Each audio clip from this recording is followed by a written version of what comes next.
Welcome to Aaron Mahnke's Cabinet of Curiosities, a production of iHeartRadio and Grim and Mild. Our world is full of the unexplainable. And if history is an open book, all of these amazing tales are right there on display, just waiting for us to explore. Welcome to the Cabinet of Curiosities.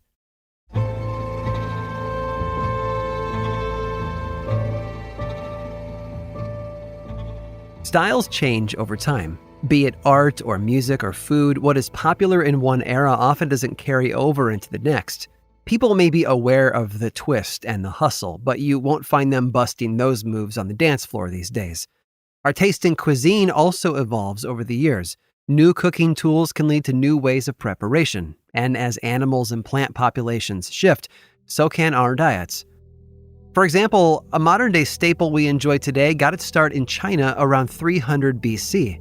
At the time, it was a sauce made of fermented fish, like anchovies. Other parts of Asia enjoyed a similar product made of fermented beans. Eventually, though, fish traders in the 17th and 18th centuries brought these sauces to areas like the Philippines and India, where British travelers encountered them. From there, they were brought back to England by merchants who tried to duplicate their recipes. At first, ingredients that were popular in the region, such as oysters, walnuts, and shallots, were added. Eventually, mushrooms took over as the main ingredient, pushing out the beans and anchovies from the original Asian recipes. Those new English versions didn't resemble the sauces from China or Vietnam, though. They were darker and more runny in consistency. And how did folks use them? Well, people often dumped it into soup or poured it over meat to add flavor. But it wasn't until 1812 when a new ingredient found its way into the recipe: tomatoes. Now, tomatoes had been introduced to England back in the 1500s, but didn't become popular for centuries.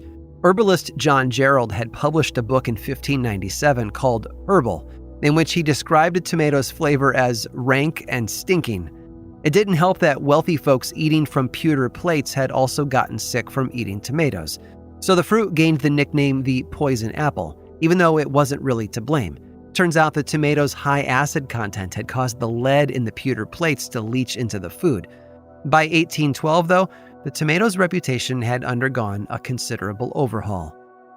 But it was the American scientist and horticulturalist James Meese who introduced tomato pulp into the mix.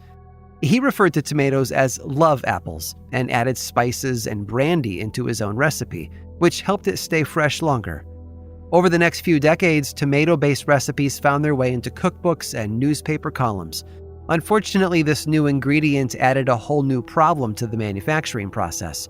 You see, tomatoes were a seasonal food and could only be grown during a short period of time each year. And because there was no way to properly store the pulp long-term, much of it wound up going bad. To combat spoilage, chemical preservatives were added, such as coal tar and sodium benzoate. In 1876, though, one man came up with a plan to produce his own brand of tomato paste, one that could last on shelves without the need for artificial preservatives. His name was Henry, and his was a whole new recipe. Unlike his competitors who relied on tomato scraps for their base, Henry instead used whole, ripe tomatoes. He also incorporated more vinegar to aid in preservation. Henry's sauce was simple, natural, and delicious, and it came in a clear bottle.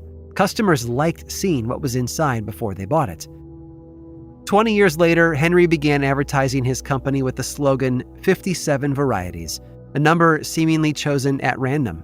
He didn't sell 57 varieties of anything, but he did manage to sell 5 million bottles by the turn of the century.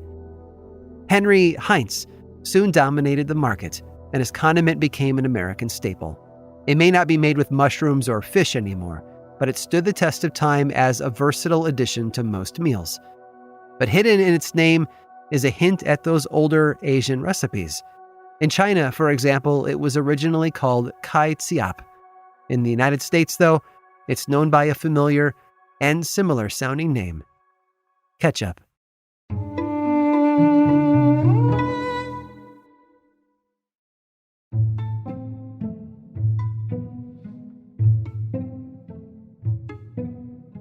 If you're my age, you have distinct memories of journalists standing outside Baghdad in 2003, talking into the camera as the sky behind them lit up with explosions that were part of the Iraq War. If you're older, maybe you'll always remember Morley Safer accompanying a group of U.S. Marines into a South Vietnamese village. The job of war correspondent is instantly recognizable as a dangerous one, usually because the risk is presented right there on the screen. But when Spencer held the job, there was no such thing as network news, let alone cable television.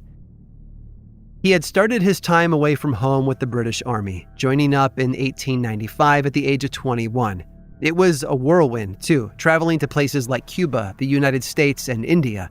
But by 1898, his time with the military was over, and he picked up a new job, war correspondent for the Morning Post out of London. In 1899, they sent him to South Africa to report on the events of the Second Boer War. And yes, I know that term makes it sound like he was battling wild pigs, but the Boer, spelled B-O-E-R, were actually the descendants of Dutch colonists who had set up their own kingdoms in South Africa. The British were there to challenge their power in the region, and Spencer was along to write about it, so readers back home in England could stay up on the events of the war. But in October of that year, his journey hit a snag. You see, he was on a British military train, surrounded by soldiers and officers, as they headed toward Colenso, when an explosion brought everything to a stop. It turns out it was a boulder planted on the tracks by the Boer forces to stop them so that they'd be easier targets for their guns. In the chaos of the battle, Spencer jumped out of the train and began barking orders at the troops. Soon enough, the tracks were cleared, and entirely thanks to his efforts, the men on board were able to escape the ambush safely. All except Spencer, that is. You see, in the confusion, he was captured and taken to a prisoner of war camp run by the Boers in the city of Pretoria. And that should have been the end of his story. In fact, there's a good chance he could have died there. But he didn't. No, over the following 2 months, Spencer and a pair of other British prisoners began to plan their escape. They studied the defenses of the prison. They memorized the landscape around the site, and they became intimately familiar with the timing of each guard shift, making special note of when the changes in shift happened every night. When the time was right in December, the men put their plan into motion. But tragically, Spencer was the only one to make it out alive. From there, he traveled many miles on foot, a journey of long, grueling days and nights, before reaching the home of a British man who lived in a Boer mining town.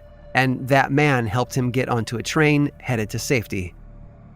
I'm happy to report that Spencer made it all the way to the British consul in Portuguese East Africa, and from there, eventually made it home. The Morning Post got their story, and the British public discovered they had a new hero on their hands, someone with courage and the will to press on through, despite the trouble he was in. It was courage that they would need 2 decades later, when the world erupted into a deadly world war, and 2 decades after that, when a second world war arrived. And through it all, Spencer was there, serving his people and demonstrating why he survived his experience in South Africa all those years before. Of course, I can't blame you for believing that you've never heard of Spencer, because that was his middle name. Well, one of them, anyway. His full name reveals him to be a man the entire world has heard of, even if his time as a war correspondent is mostly forgotten. Sir Winston Leonard Spencer Churchill. I hope you've enjoyed today's guided tour of the Cabinet of Curiosities. Subscribe for free on Apple Podcasts or learn more about the show by visiting curiositiespodcast.com. This show was created by me, Aaron Mahnke, in partnership with How Stuff Works. I make another award-winning show called Lore, which is a podcast, book series, and television show, and you can learn all about it over at theworldoflore.com. And until next time, stay curious.